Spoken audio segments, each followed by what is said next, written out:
ఈరోజు ఎలాగుందంటే పోలీస్ కానీ రెవెన్యూ యంత్రాంగం కానీ రైతు తట్టడి మట్టి తవ్వుకుంటే 4 రోజులు పోలీస్ స్టేషన్లో ఉంటున్నాడు.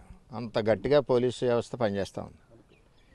ఇక్కడ ఇసుక మాఫియా గత 5 సంవత్సరాల నుంచి జరుగుతూ ఉంది, అందరికీ తెలుసది. మరలా ఇప్పుడు అదే మాఫియా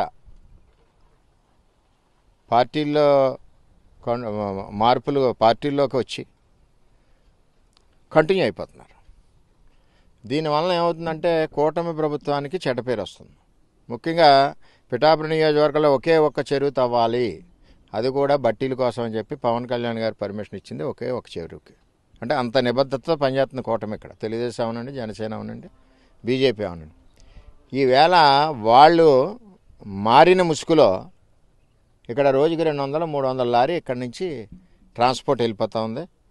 పోలీస్కి నేను గత 20 రోజుల నుంచి 2-3 సార్లు ఇంటిమేషన్ చేశాను. ఎందుకంటే స్థానిక గ్రామ ప్రజలందరూ కూడా రాత్రులు లారీలు పిల్లలది ఇబ్బంది పడే పరిస్థితి వస్తుందండి, లారీలు 150-200 లారీలు పైన పోతుంది అని చెప్తే, అంటే మన పోలీసుకి ఎలా ఉందంటే కొంచెం రాత్రులు రేజీకట కనపడదాం.